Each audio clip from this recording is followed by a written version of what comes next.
vendetta verrà dal partigian, ormai sicura è già la dura sorte del fascismo. Dia. Nos últimos dias, a gente falou por aqui de pessoas que lutaram ao lado dos trabalhadores durante o século passado. Mas hoje, a gente vai falar de um dos nossos principais inimigos, o fascismo. Afinal, nesse 28 de abril de 2020, faz 75 anos que morreu Benito Mussolini.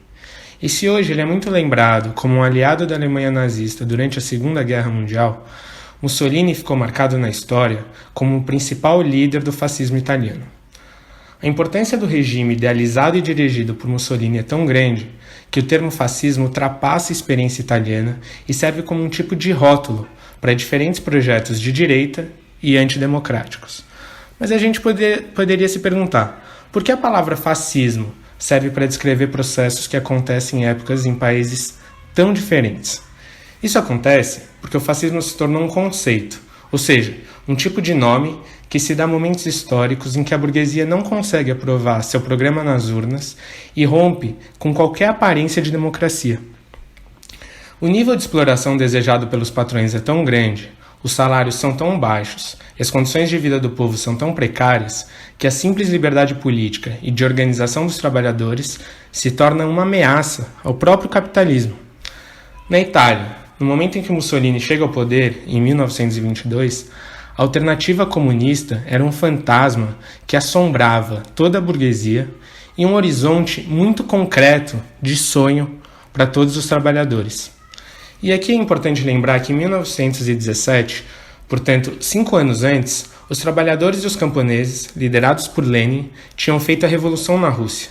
No coração da Europa, as greves eram cada vez maiores e comuns, e os partidos comunistas despontavam como as principais forças políticas de países como a Itália.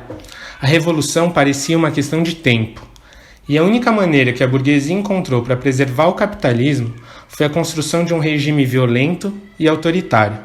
Chamado agora de Il Duce, algo como o líder, Mussolini implantou na Itália uma ditadura sanguinária que prendeu e matou milhares de militantes de esquerda e extinguiu os direitos civis e políticos da população.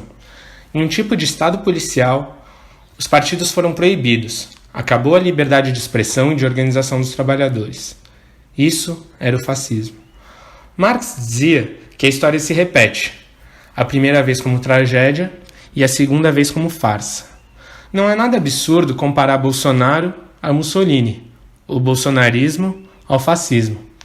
É verdade que por aqui a gente não esteve tão perto da Revolução Comunista como a Europa esteve no começo do século passado.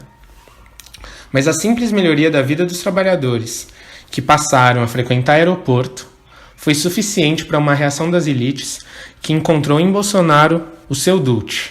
Por trás disso, está também a certeza de que o povo não vai aceitar a retirada de todos os seus direitos e um salário de fome sem se rebelar. No Brasil e em boa parte do mundo, a democracia virou um problema para os patrões. Mas voltando à história de Mussolini, depois de perder a guerra ao lado de Hitler, ele foi capturado e morto pelos partigiani, os guerrilheiros de esquerda que resistiram bravamente ao fascismo na Itália. Veremos o que a sorte e a história reservam para Jair Bolsonaro. MTST, a luta é para valer.